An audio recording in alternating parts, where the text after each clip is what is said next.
Saya mengucapkan selamat pagi kepada kita semua. Hari ini kita bisa kembali lagi bersekolah minggu untuk remaja, pemuda, dewasa, dan umum. Sebelum kita mulai, kita buka firman Tuhan dari kitab Wahyu pasal yang ke-8 ayat 1 sampai ke-5.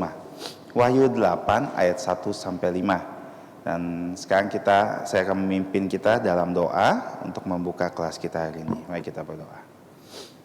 Tuhan Allah Bapa kami yang bertata kerajaan surga, Bapa dari Tuhan kami Yesus Kristus, kami sungguh bersyukur kepadamu ya Bapa, karena hari ini Kau telah membawa kami kembali ke sini untuk diberikan kesempatan belajar firman-Mu. Khususnya pada kami bisa belajar kitab Wahyu, kitab yang penting untuk di akhir zaman ini. Kami menyerahkan pembelajaran firman Tuhan ini, kiranya Engkau yang memberikan kami hikmat untuk mengerti firman-Mu dan melakukan dan mewartakannya. Ampuni kami akan dosa pelanggaran kami di dalam nama Tuhan Yesus. Amin. Oke, sekali lagi kita buka Wahyu pasal yang ke-8 ayat 1 sampai ke-5. Karena hanya 5 ayat, saya akan membaca untuk kita semua ayat-ayat ini. Wahyu pasal 8 ayat 1 sampai yang ke-5. Dan ketika anak domba itu membuka materai yang ketujuh, maka sunyi senyaplah di sorga. Kira-kira setengah jam lamanya, lalu aku melihat ketujuh malaikat yang berdiri di hadapan Allah, dan kepada mereka diberikan 7 sangkakala. Maka datanglah malaikat lain dan dia pergi dekat mezbah dengan sebuah perdupaan emas, dan kepadanya diberikan banyak kemenyan untuk dipersembahkannya bersama-sama dengan doa semua orang kudus di atas mezbah emas di hadapan tahta itu. Maka naiklah asap kemenyan bersama-sama dengan doa orang-orang kudus itu dari tangan malaikat itu ke hadapan Allah. Lalu malaikat itu mengambil perdupaan itu, mengisinya dengan api dari mezbah, lalu melemparkannya ke bumi. Maka meledaklah bunyi guruh disertai halilintar dan gempa bumi.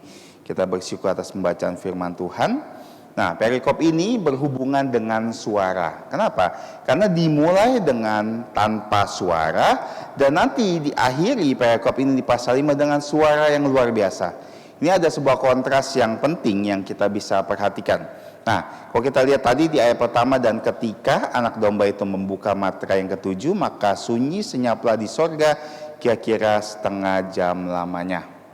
Nah, Wahyu 6 menjelaskan satu persatu materai yang pada gulungan kitab yang ada di Wahyu 5. Oke, Wahyu 5 jelaskan ada gulungan kitab di mana ada 7 materai. Nah, Wahyu 6 menjelaskan satu persatu materai itu dibuka sampai materai ke-6. Nah, tapi kalau kita masuk ke Wahyu 7 ada jeda. Nah, kenapa jeda? Karena jeda ini menjelaskan apa yang terjadi kepada umat Allah, khususnya bangsa Israel, 144.000 orang Israel, dan juga seluruh orang percaya pada Yesus yang keluar pada masa kesusahan besar. Nah, di sini yang menarik. Kalau kita melihat kata jeda ini berhubungan erat dengan pasal 8. Kenapa? Karena pasal 8 ayat 1 dimulai dengan dibukanya materai ke-7, namun terjadi sunyi senyap atau hening di surga, dan menekankan jeda yang terjadi pasal 7. Jadi di sini kita lihat ya, jeda ini di pasal 7 ditekankan dengan sunyi senyap atau hening di surga. Nah, kita nggak bisa bayangkan ya, kenapa ada hening di surga ini. Nah, kalau kita belajar, hening setengah jam itu di surga bukan hal yang biasa. Kenapa? Karena kalau kita melihat ya, surga tempat pujian dan penyembahan kepada Allah siang dan malam. Kalau kita melihat di pasal 4, di pasal 5, kita melihat bahwa bagaimana malaikat, tua-tua, semua orang memuji Tuhan. Dan di sini ada tempat bagaimana di surga nanti kita akan memuji Tuhan. Tapi kalau kita lihat surga itu tempat memuji Tuhan dan tidak pernah berhenti memuji Tuhan, kenapa bisa ada jeda? Hening setengah jam. Setengah jam itu waktu yang cukup lama loh. Kita pikir setengah jam nggak terlalu lama. Setengah jam akan sangat lama. Kalau saya berhenti 1 menit atau setengah menit, kita akan bisa rasakan berapa lama heningnya itu. Nah, tapi kalau kita melihat lagi dari mulainya penglihatan di Wahyu pasal 4 sampai pasal 7, Yohanes sebenarnya dengar sekali banyak suara loh. Jadi kalau kita melihat dan mempelajari suara-suara yang Tuhan berikan, terutama di pasal 6, di pasal 7, ada suara. Sampai ada bilang suara berteriak. Di pasal 7 ya ada suara berteriak. Berseru dengan nyaring. Keempat malaikat itu jangan merusak bumi. Jadi suara itu sangat keras. Tapi kalau kita melihat di sini hening. Berhenti, tidak ada suara apa-apa. Menandakan apa sih sebenarnya ini? Nah, kita akan belajar. Hening di surga adalah kemungkinan besar supaya suara teriakan dan doa-doa orang kudus terdengar. Kalau kita melihat pasal 6, di sini ada bagaimana jiwa-jiwa di pasal 9. Pasal 6 ayat 9. Dan ketika anak domba itu membuka mata kelima, aku melihat di bawah mesbah jiwa-jiwa mereka yang telah dibunuh karena firman Allah dan oleh karena kesaksian yang mereka miliki, dan mereka berseru dengan suara nyaring. Katanya, berapa lama lagi ya penguasa yang kudus, engkau tidak menghakimi dan tidak membalaskan darah kami yang diam di bumi. Jadi ada teriakan, berapa lama lagi? Nah, kadang-kadang ya kalau kita hidup di dunia ini, kita kadang-kadang bertanya, berapa lama lagi ya saya susah? Berapa lama lagi ya saya harus sakit? Berapa lama lagi ya COVID-19 ini berakhir? Berapa lama lagi? Kita akan bertanya berapa lama lagi dan berapa lama lagi. Dan kalau kita melihat Habakuk ya, kitab Habakuk adalah kitab yang menarik. Kenapa? Karena nanti kita lihat Habakuk akan menyerukan hening di surga. Nah, kalau kita melihat dulu, hening ini adalah ketenangan sebelum badai. Nah, kalau kita tahu ya, laut sangat tenang. Kita tidak tahu tiba-tiba nanti ada badai loh. Tapi kadang-kadang tenang sekali. Justru badai akan segera dimulai. Ini menandakan seperti ini. Kalau kita lihat, hening ini ada tanda Allah memberikan peringatan, siap-siap loh, diberikan persiapan supaya nanti waktu di sangkakala atau trompet berbunyi dan dunia ini akan dihancurkan dengan tulah-tulah dari Allah. Makanya harus hening karena hukuman Allah dalam menghakimi dunia. Nah, makanya kita lihat hening diserukan banyak nabi, khususnya perjanjian lama. Nah, saya akan memperlihatkan contohnya di Habakuk. Kalau kita melihat buku Habakuk, di kitab Habakuk, di sini ada banyak sekali pertanyaan yang sama seperti jiwa-jiwa yang ada di pasal 6. Berapa lama lagi Tuhan? Aku berteriak tapi tidak kamu dengar. Aku berseru kepadamu penindasan tetapi tidak kau tolong. Mengapa engkau memperlihatkan kepadaku kejahatan sehingga aku memandang kelaliman, ya aniaya dan kekerasan di depan mataku, pembantaian dan pertikaian terjadi. Kalau kita melihat perlahan-lahannya, Habakuk hidup di zaman bagaimana bangsanya menghadapi penganiayaan. Sehingga dia bilang, berapa lama lagi Tuhan, berapa lama lagi? Dan seperti yang saya bilang, ini pertanyaan yang ada di umat, di kita semua. Mungkin kita punya masalah yang berbeda, tapi kita selalu bilang, berapa lama lagi Tuhan? Berapa lama lagi harus menimpa saya? Berapa lama lagi masalah ini bertubi-tubi di dalam hidup saya? Berapa lama lagi? Tahu apa yang dijawab oleh Tuhan?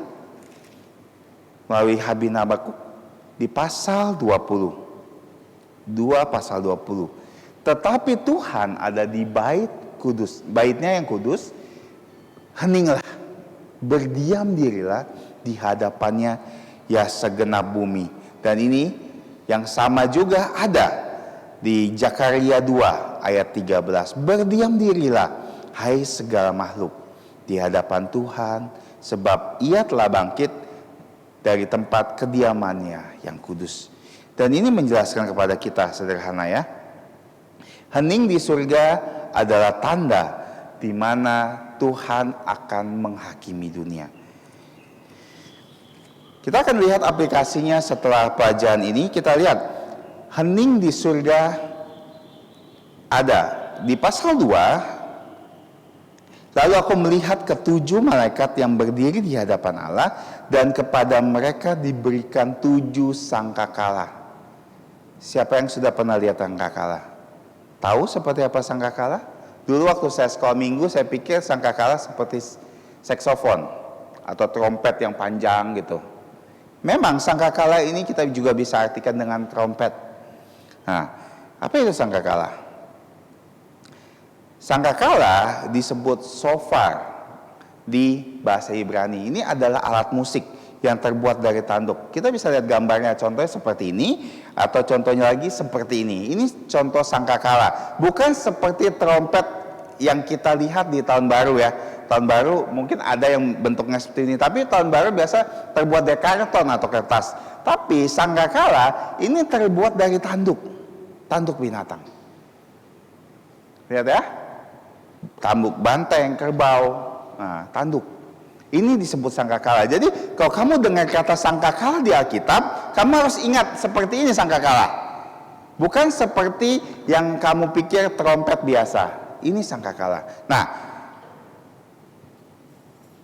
pertanyaannya, ada yang pernah dengar gimana suara sangkakala itu? Ada yang pernah dengar? Kita selalu berpikir suara sangkakala seperti apa ya? Nah, saya akan sedikit mendengarkan suara sangkakala. Alat musik ini bagaimana saat sangkakala itu ditiupkan. Saya akan perdengarkan.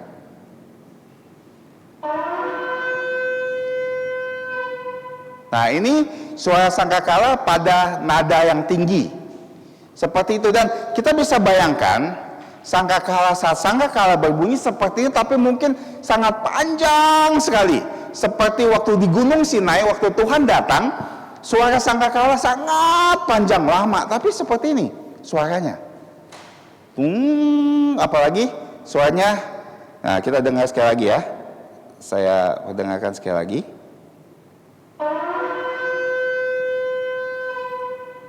Ini kalau suara sentuh not tertinggi ya, kita bisa gemeteran di sini loh.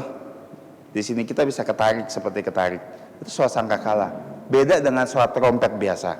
Jadi saat kita belajar Alkitab, kita dengar sangkakala, trompet seperti ini, ya, trompet seperti ini, dan suaranya seperti tadi. Itu baru suara tinggi, ada suara rendahnya, suara tengahnya, ada. Tapi saya hanya dengarkan sekilas saja. Dan kamu bisa bayangkan nanti saat kita belajar minggu depan, Wahyu 8 ayat 6 sampai 13 kalau tidak salah. Ya, 6 sampai 13 kita akan lihat satu persatu sangkakala itu waktu ditiupkan apa yang terjadi. Tapi kita tidak fokus di sana, saya hanya memberitahu apa itu sangkakala. Sangkakala ada 2 tujuan. Ya. Sangkakala punya 2 tujuan. Satu, walaupun sangkakala jadi alat musik, kalau kamu dengar di YouTube ya, sangkakala ada dimainkan loh, seperti musik loh. Tapi di sini kalau kita lihat lagi, sangkakala punya 2 tujuan yang paling sering ada di Alkitab. Pertama, untuk memanggil umat untuk berkumpul.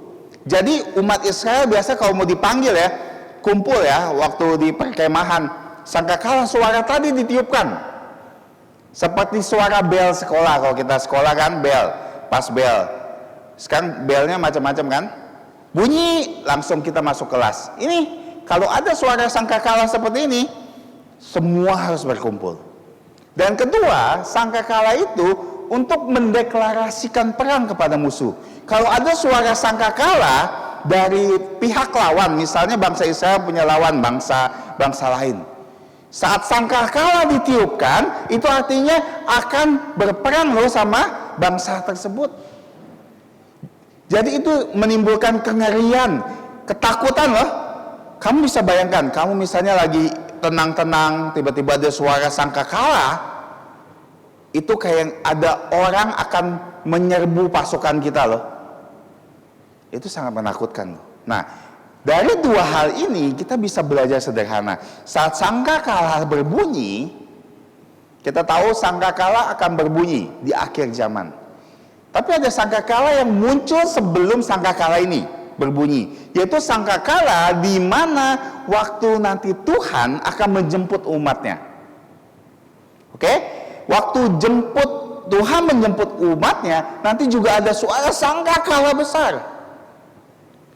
Untuk apa? Supaya seluruh umat yang percaya kepada Tuhan Yesus, dan kalau kamu semua, kita semua percaya Tuhan Yesus, saat suara sangkakala itu berbunyi, kita tiba-tiba akan dipanggil, diangkat ke surga loh. Pertama-tama yang mati dulu.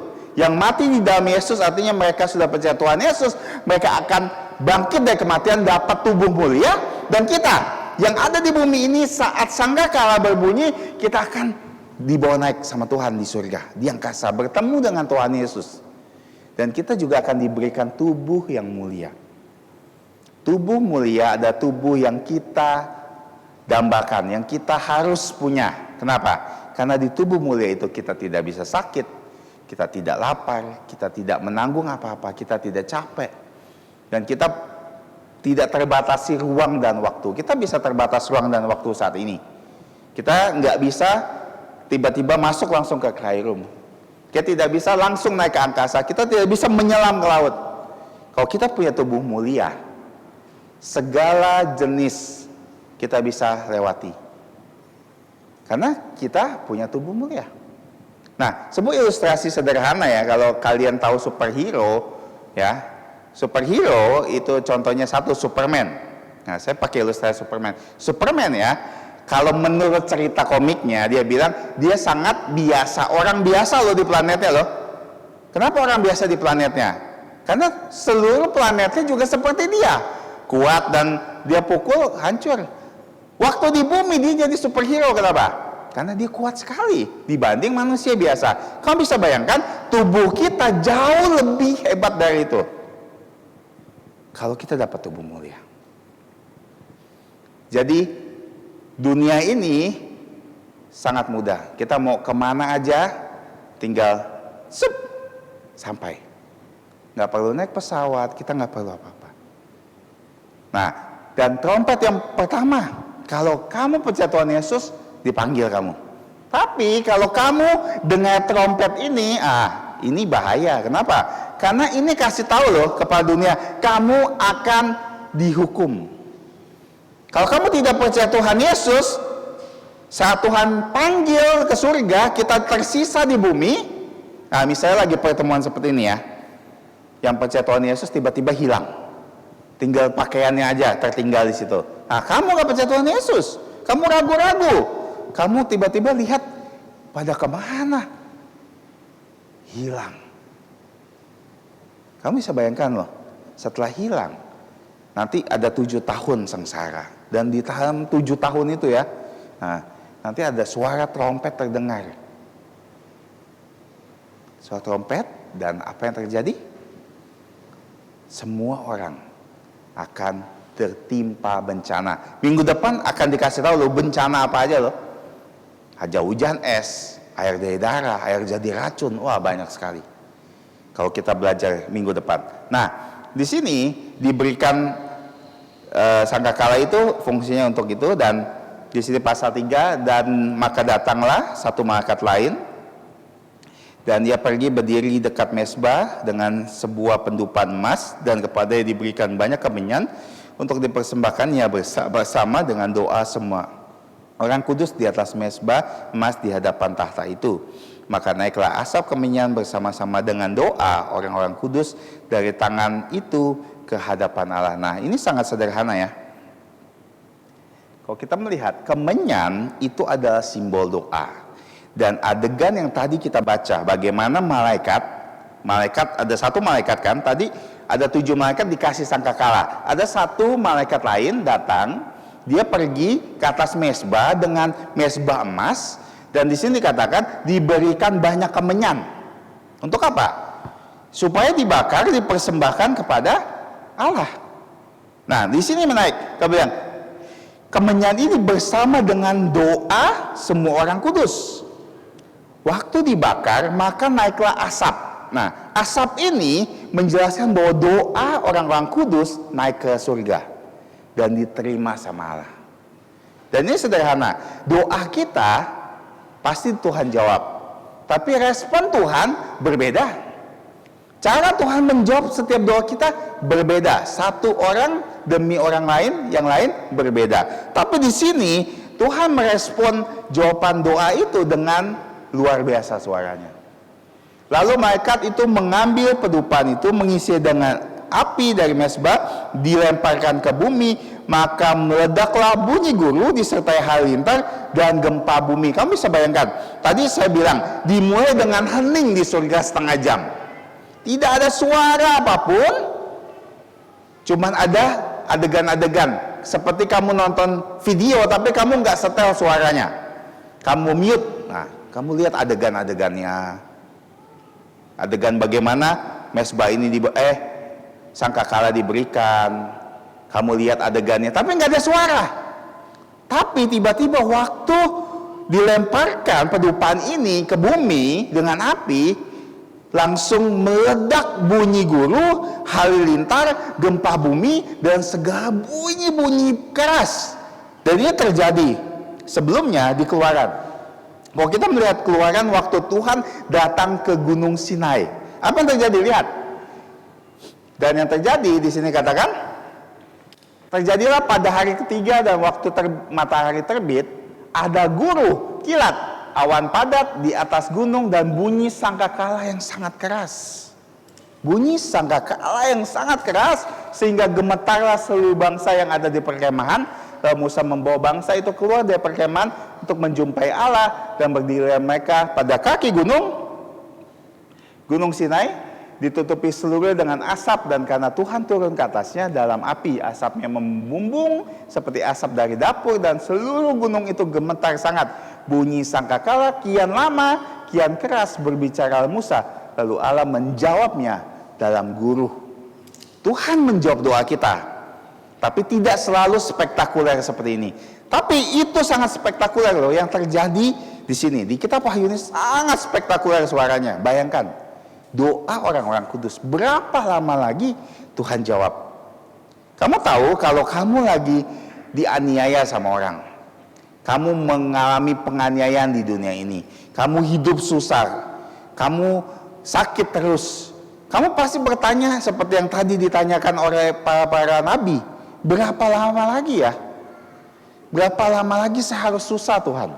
Berapa lama lagi COVID-19 ini ada? Berapa lama lagi? Saya harus setiap hari bangun tidur, ke sekolah, pulang, dan rutinitas. Berapa lama lagi ya? Jawabannya adalah Tuhan akan jawab doa kita. Kenapa? Karena dunia ini jahat.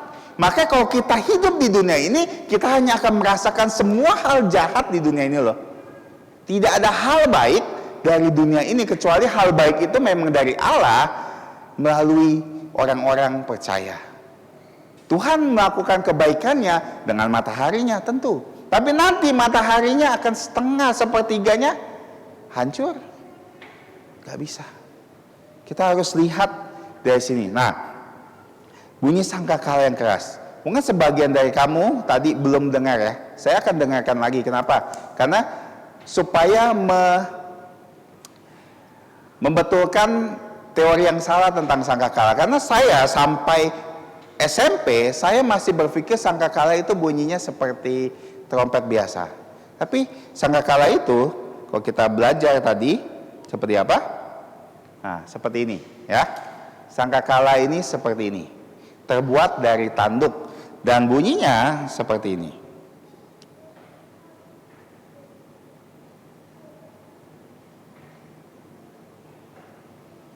Nah, itu suara sangkakala. Dan kalau suara sangkakala ini berbunyi, dan ternyata semakin lama seperti Musa tadi dengar, semakin lama semakin keras, hukuman Allah akan datang kepada dunia ini. Ingat ya, pelajaran kita sederhana. Hening di surga bukan berarti Tuhan tidak peduli dengan hidup kita. Kadang-kadang kita merasa Tuhan kok nggak bertindak apa-apa ya dengan penyakit saya. Kok saya dibiarkan penyakit saya tetap ada? Kok kenapa ada orang jahat? Dia jahat melakukan kejahatan tapi dia tetap kaya. Dia menipu tapi dia tetap kaya. Hidupnya makmur-makmur aja. Nggak ada masalah. Di dunia ini kayaknya nggak ada masalah. Yang baik malah menderita. Yang jahat malah foya-foya. Kenapa ya? Kenapa seperti itu? Sepertinya kok Tuhan diam ya? Tuhan tidak pernah diam. Tuhan sedang menunggu waktu hening. Untuk siapa? Pertama, untuk orang-orang ini, orang-orang jahat ini percaya Tuhan Yesus. Dan kedua, untuk kita juga harus percaya Tuhan Yesus. Kenapa? Karena waktu sangkakala berbunyi, hanya ada dua tujuan. Memanggil umat yang percaya atau bilang perang kepada dunia ini. Kalau kamu percaya Tuhan Yesus, saat ini juga jangan khawatir. Saat Tuhan Yesus datang kedua kali, kamu akan dijemput. Kamu akan dibawa ke surga. Tapi kalau kamu belum percaya Tuhan Yesus atau kamu, saya cuma datang ke gereja ikut sama teman. Saya ikut datang ke gereja karena mau melakukan ini dan itu. Banyak orang tujuan ke gereja loh. Ada yang ke gereja buat dapat pekerjaan. Ada ke gereja buat dapat pacar. Ada ke gereja buat supaya bisa nikah. Banyak. Tapi kalau kita lihat, kalau kita percaya Tuhan Yesus, waktu datang, waktu sangkakala itu berbunyi, Tuhan akan bawa kita ke surga. Tapi kalau kita masih bersikeras, saya nggak mau percaya Tuhan Yesus. Saya tunggu sudah besar saja, tunggu dewasa, tunggu tua baru percaya Tuhan Yesus. Hati-hati, karena Tuhan Yesus bilang dia akan segera datang. Berarti sebentar lagi dia datang. Kalau kita tidak segera percaya Tuhan Yesus, kita akan tertinggal di bumi ini. Jadi hari ini kita belajar tentang bagaimana hening di surga dan diakhiri dengan apa? Tadi guruh, gemuruh di dunia. Mari kita berdoa. Bapa kami yang ada di surga, Bapa dari Tuhan kami Yesus Kristus, kami bersyukur kepadamu ya Bapa untuk pelajaran kami yang singkat ini. Kami berharap Engkau yang terus menolong kami sehingga setiap kami belajar kitab Wahyu, kitab yang mungkin untuk kami semua sulit untuk dipelajari, tapi kami bisa mengerti dan kami bisa mendapatkan banyak hal dari kitab yang penting ini di akhir zaman. Kami juga ingin menyerahkan saat kami nanti datang beribadah kepadamu. Tolong kami, persiapkan kami sehingga kami bisa menyembah Engkau di dalam roh dan di dalam kebenaran. Ampuni kami akan dosa pelanggaran kami berdoa dan bersyukur hanya di dalam nama Tuhan Yesus. Amin. Oke, terima kasih. Selamat pagi.